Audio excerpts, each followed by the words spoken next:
memperjalankan tengah malam dari Masjidil Haram ke Masjidil Aqsa sampai Mi'raj ke Arsy, bukan hanya sampai ke langit ketujuh. Baik, kita terangkan ilmunya Isra dulu Bapak sekalian. Tengah malam ketika Rasulullah tertidur dengan istri beliau, atap kamar beliau terbelah dua. Turunlah malaikat Jibril. Assalamualaikum ya Muhammad. Bangun, diangkat dari atap yang terbuka, kemudian tertutup lagi, dibawa Nabi kita ke Masjidil Haram. Sampai di Masjidil Haram, malaikat Mikail disuruh oleh malaikat Jibril untuk mengambil air Zam-Zam yang ada di Masjidil Haram. Kemudian Rasulullah dipersilakan terbaring di Masjidil Haram. Ya Muhammad, izinkan aku untuk membelah dadamu, karena perjalanan ini yang sangat luar biasa, membutuhkan kekuatan lahir dan batin, membutuhkan kekuatan iman dan Islam.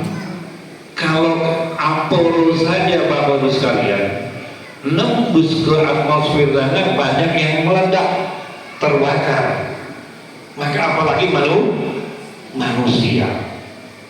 Dipersiapkan terlebih dahulu baru sekalian dibelah dada beliau, meskipun masa kecilnya beliau sudah dibelah dada juga oleh malaikat Jibril. Ditambahkan lagi ilmu, ditambahkan lagi iman, ditambahkan lagi hikmah. Setelah selesai ditutup dada beliau tadi yang dibelah dengan air Zam-Zam tanpa merasakan sakit sedikit pun.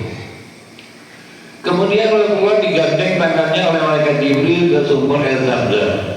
Ya Muhammad, silakan engkau wudu dari sumur air Zam-Zam ini. Wahai Mikail, Rasulullah didampingi oleh malaikat Jibril dan Mikail.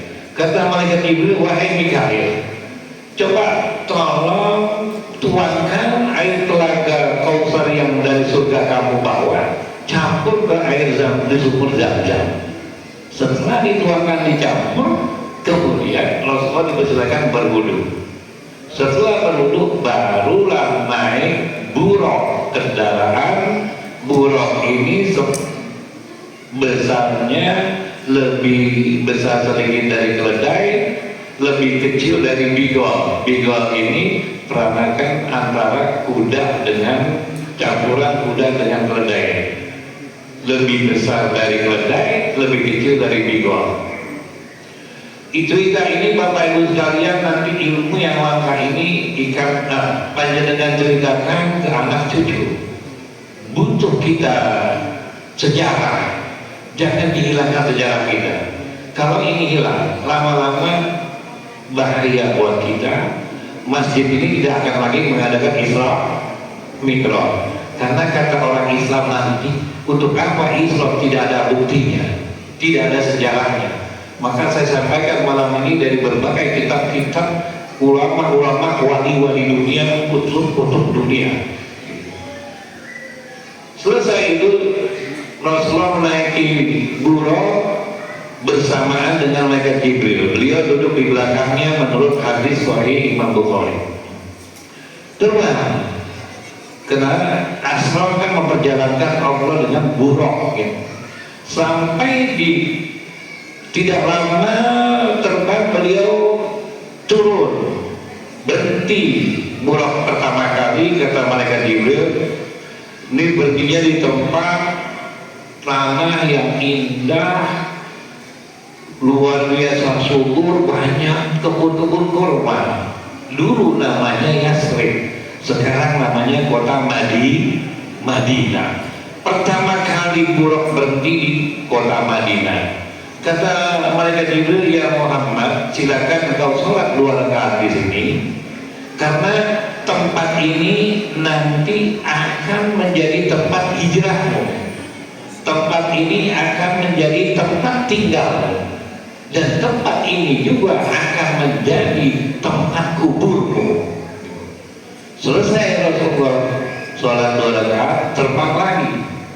Tidak lama terbang, ketika di tengah-tengah korban ini Rasulullah naik buruk,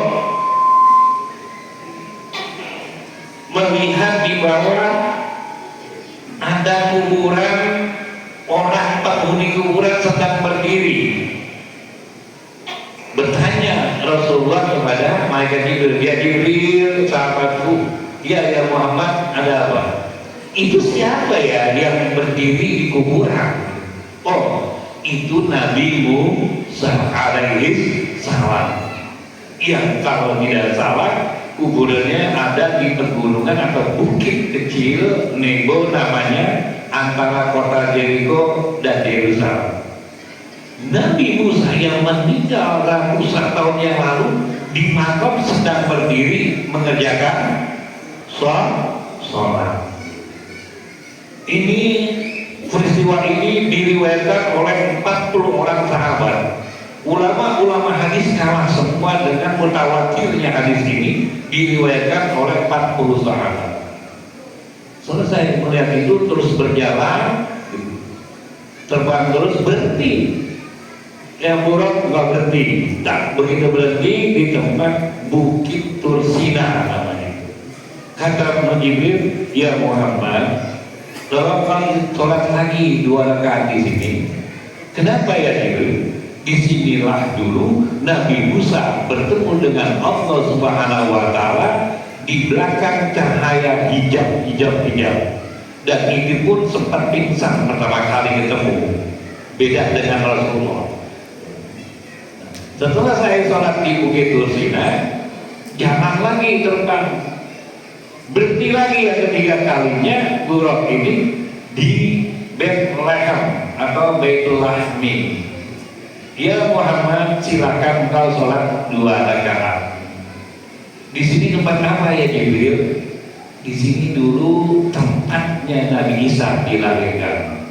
Sholat 2 rakaat selesai, kemudian terbang lagi. Di sini kita tahu bahwa syariat Islam sangat-sangat memperhatikan sejarah, keberkahan sejarah. Tadi tempat pertemuan Nabi Musa dengan Allah SWT di Bukit Tursina, Nabi kita Muhammad Sallallahu Alaihi Wasallam sholat 2 rakaat. Rasulullah sendiri memuliakan sejarah dengan melakukan sholat. Kita umatnya pun diperintahkan untuk menjaga sejarah. Kalau tidak wassalam, jaga namanya makam-makam ulama, dipelihara.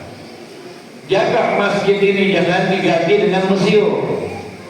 Jauh sekali Bapak sekalian. Masjid ini keberkahannya luar biasa. Kemudian kalau pelebaran keluasan diganti dengan museum. Na'udzubillah, subhanallah.